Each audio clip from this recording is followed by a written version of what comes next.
مرحبا وحياكم الله في قناتي على اليوتيوب. معكم الدكتورة حسنة دماس. راح أتكلم اليوم عن موضوع السمنة. كيف تعرف إذا أنت كنت تعاني من السمنة؟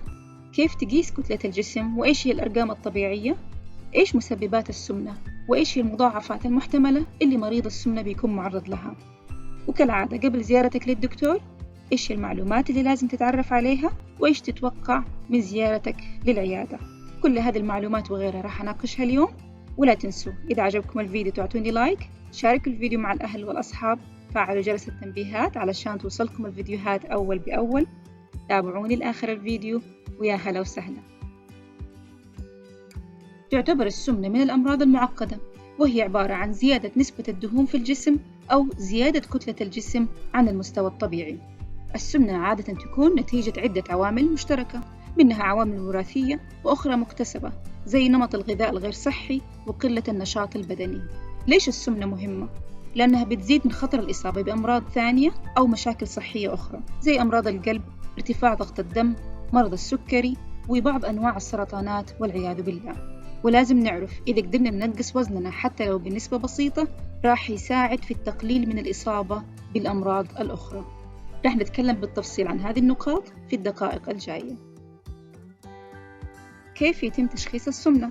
إذا كان مؤشر كتلة الجسم عندك يساوي أو أكثر من 30 فأنت تعاني من السمنة. لكن قبل ما نتعرف على التفاصيل والأرقام هذه، خلينا نعرف كيف نقدر نحسب مؤشر كتلة الجسم. هنحتاج للوزن بالكيلوغرام، ونحتاج طولك بالمتر. عندنا هنا شخصين، عمر وعندنا محمد. عمر وزنه 65 كيلوغرام وطوله 1.7 متر. أول خطوة نسويها نضرب الطول في نفسه عشان نطلع المتر مربع، يعني نقول 1.7 مضروبة في 1.7 راح يدينا 2.89 متر مربع. وبعدين نقسم الوزن اللي هو 65 كيلوغرام على المتر مربع اللي هي 2.89، راح تطلع لي النتيجة 22.49. محمد وزنه 90 كيلوغرام وطوله 1.7 متر. نضرب الطول في نفسه وبعد كده نقسم الوزن اللي هو 90 كيلوغرام على 2.89 متر مربع، راح تطلع لنا النتيجة 31. من هذه الأرقام باين عندنا إنه محمد اللي كتلة الجسم عنده 31 اللي هي 30 وما فوق، هذا الشخص يعاني من السمنة. أما بالنسبة لعمر فوزنه يعتبر مثالي. إيش الأرقام اللي لازم نتعرف عليها لما نقيس مؤشر كتلة الجسم؟ إذا كان مؤشر كتلة الجسم ما بين 18.5 و24.9 فهذا يعتبر مؤشر كتلة الجسم في المستوى الطبيعي. أما إذا كان ما بين 25 إلى 29.9 ما نعتبرها سمنة، ولكن تسمى زيادة في الوزن. وأي شيء يساوي 30 أو أكثر فهذا الشخص يعاني من السمنة. إيش هي أسباب السمنة؟ عادة بتكون نتيجة عدة عوامل مشتركة، بعضها وراثية وبعضها مكتسبة. العوامل الوراثية هي عبارة عن بعض الجينات الموروثة من الوالدين اللي ممكن تؤثر على كمية الدهون اللي جسمك راح يخزنها، وكيف جسمك بيتفاعل مع الأكل وتحويله للطاقة وتنظيم الشهية. عادة ما نلاقي في أكثر من شخص في نفس العائلة بيعاني من السمنة لأنهم بيتشاركوا نفس نمط الغذاء الغير صحي وقلة النشاط البدني. الأسباب المكتسبة أهم شيء فيها هو نمط الحياة الغير صحي، سواء من ناحية الأكل الغير صحي اللي بيكون غني بالسعرات الحرارية زي المأكولات السريعة، المشروبات الغازية والحلويات، حجم الوجبات الكبيرة وما يكون موجود في كميات كفاية من الخضار والفواكه، أو قلة النشاط البدني. الأكل بيعتبر هو مصدر الوقود للجسم، فلما ناكل راح ياخد جسمنا احتياجه اليومي من هذه الطاقة على حسب نشاطنا واستهلاكنا للطاقة. أي شيء بيزيد عن احتياجنا اليومي راح يقوم جسمنا بتخزينه على صورة دهون. فلما تاكل فوق احتياجك اليومي من السعرات الحرارية وما في نشاط بدني راح يقوم جسمك بتخزين كل هذه الطاقة الزيادة في الجسم على صورة دهون، ومع الوقت راح تنتج عنها السمنة. لازم تنتبهوا من مصدر السعرات الحرارية المشروبة، لأنه في بعض الناس بيقولك أنا ما باكل ووزني بيزيد. الناس ممكن تشرب مشروبات غنية بالسعرات الحرارية بدون ما تنتبه زي المشروبات الغازية. انتبهوا من المصدر الخفي للسعرات الحرارية. الخمول البدني وعدم النشاط والرياضة بيعرضنا للسمنة. كلنا بنجلس بالساعات قدام الكمبيوتر، على الجوال وقدام الشاشات بدون ما نتحرك. كل ما زادت عدد الساعات اللي بنقضيها قدام التلفزيون، كل ما زادت نسبة الإصابة بالسمنة، لأنه ما احنا قادرين نحرق السعرات الحرارية الزيادة عن استهلاكنا اليومي فتتخزن في صورة دهون. من المسببات بعض الأمراض والأدوية. بعض الأمراض زي أمراض الغدد الصماء أو المرضى اللي بيعانوا من التهاب المفاصل، فبالتالي ما يقدر يتحركوا ولا يقوموا بأي نشاط بدني. الأدوية، عندنا عدة أدوية ممكن تسبب زيادة الوزن، من ضمنها الأدوية المستخدمة في مرض الاكتئاب والأدوية النفسية الأخرى، الكورتيزون، أدوية الصرع، أدوية السكري، والأدوية المسمى بمضادات البيتا المستخدمة في علاج ضغط الدم. أنا تكلمت في فيديو مفصل عن العلاجات والأدوية وإيش المعلومات اللي لازم تتعرفوا عليها قبل ما تاخذوا الأدوية. راح أترك لكم الرابط في صندوق الوصف تحت، بعد ما تخلصوا هذا الفيديو روحوا شوفوه. عوامل الاجتماعية، يعني الأشخاص والأصحاب اللي بتقضي وقتك معهم طول اليوم لهم تأثير سلبي عليك إذا كان اختيارهم للأكل غير صحي. إذا كانوا بيعانوا من السمنة فإنت على الغالب راح تعاني من السمنة كمان. العمر، ممكن أن تصيب السمنة أي عمر حتى في سن الأطفال. مع تقدم العمر تتغير عندنا الهرمونات، بيكون في قلة في النشاط البدني اللي ممكن تزيد من نسبة الإصابة بالسمنة. بالإضافة إلى أن كتلة العضلات في الجسم بتقل مع تقدم العمر، فبالتالي كل ما قلت كتلة العضلات قل استهلاك الجسم للطاقة في عملية الأيض، فبتقل احتياجاتنا اليومية للسعرات الحرارية. من المهم جدا أن احنا نحافظ على نظام حياة صحي ونشاط بدني بصورة يومية. في عندنا بعض الأسباب الأخرى زي الحمل. إذا كنت حامل تأكد أنه زيادة الوزن عندك تكون بالمستوى الطبيعي لكل شهر، لأنه في بعض الحوامل بتكون زيادة الوزن عندهم بشكل أكثر من الطبيعي وبيلاقوا صعوبة أنهم يخسروا هذا الوزن في فترة بعد الولادة. الرضاعة من الأسباب اللي ممكن تساعدك على خسارة الوزن المكتسب وقت الحمل.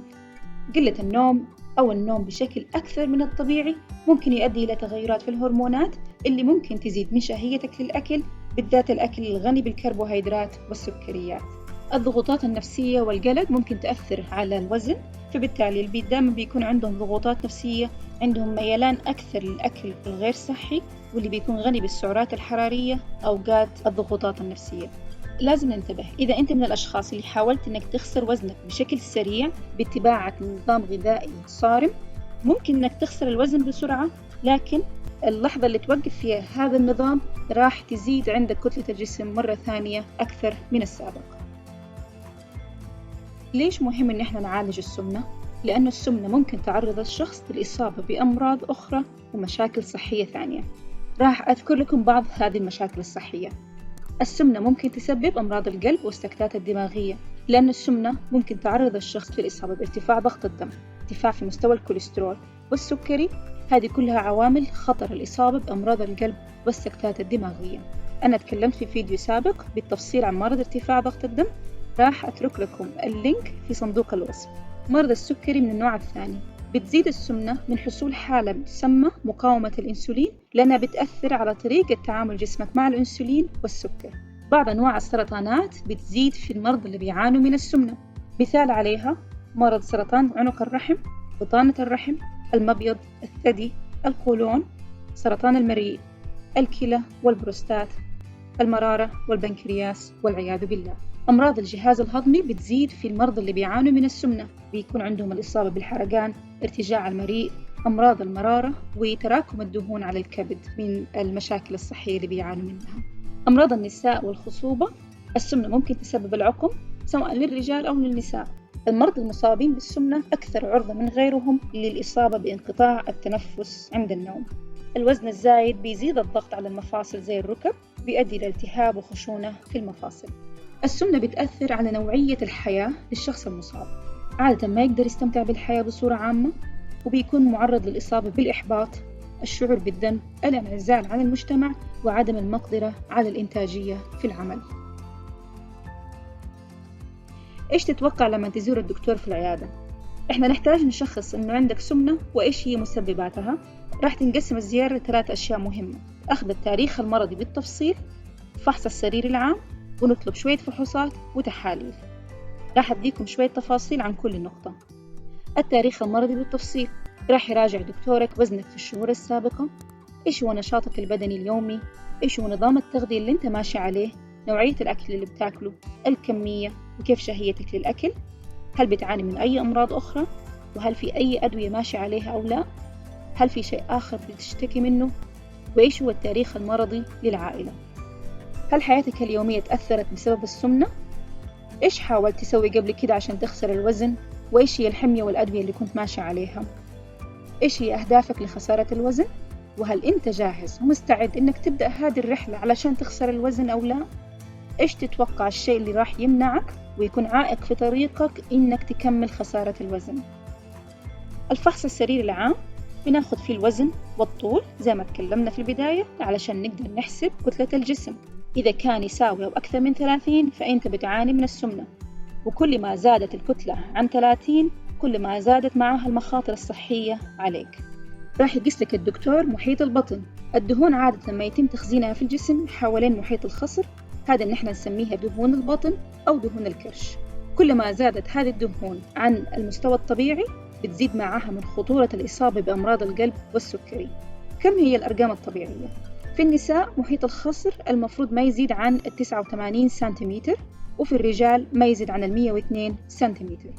بينصح بقياس محيط الخصر مرة واحدة في السنة على الأقل. أبغاكم تحاولوا الآن تاخذوا قياسات محيط الخصر وتحاولوا تحسبوا كتلة الجسم بالطريقة اللي علمتكم إياها في بداية الفيديو. شوفوا أنتوا كم تطلعوا، هل أنتوا في المستوى الطبيعي، مستوى زيادة الوزن، ولا بتعانوا لا قدر الله من السمنة؟ الفحوصات والتحاليل الدم تعتمد على حالتك، تختلف من مريض إلى آخر، بس من الأشياء الأساسية اللي راح تعمل لك في العيادة الدهون والكوليسترول، وظائف الكبد، فحص الجلوكوز الصائم في الدم أو معدل التراكمي للسكر، فحص الهرمونات زي الغدة الدرقية. وطبعا الدكتور ممكن يطلب لك فحوصات أخرى لو كنت تعاني من أمراض صحية ثانية أو لو إنه شاك إنه في أي أمراض أخرى. مثلا في فحوصات خاصة بالقلب زي الرسم الكهربائي للقلب اللي احنا نسميه ECG أو التصوير التلفزيوني لعضلة القلب اللي احنا نسميها الإيكو. طبعا كل هذه المعلومات راح تساعد دكتورك يحط لك الخطة العلاجية المناسبة لك، كم لازم تخسر من الوزن، وهل بتعاني من أي مشاكل صحية أخرى علشان يحط لها خطة علاجية مناسبة. كيف تحضر وتجهز نفسك للموعد مع الدكتور؟ أول حاجة لازم تعرف إنه أنت لازم تتكلم بكل شفافية مع دكتورك عن كل مخاوفك وتساؤلاتك اللي تخص السمنة وصحتك بصورة عامة. دائما أقول لمرضاي إنه أنتوا لازم تكونوا عضو فعال في العناية بصحتك، وهذا ينطبق على كل الأمراض الأخرى. ومن الطرق إنك تكون فعال ومشارك في علاجك هو إنك تجهز للموعد قبل ما تروح للدكتور، وتعرف إيش الاستفسارات وإيش الأسئلة اللي لازم تطرحها عليه. فكر في كل الأسئلة اللي عندك، زي مثلا الوزن اللي لازم تخسره، إيش هو الهدف اللي المفروض توصل له، اكتبها في ورقة. مثال على بعض هذه الأسئلة راح أطرح لكم إياها الآن. إيش أنواع الأكل والنشاط البدني اللي بيعرضك للسمنة وزيادة الوزن؟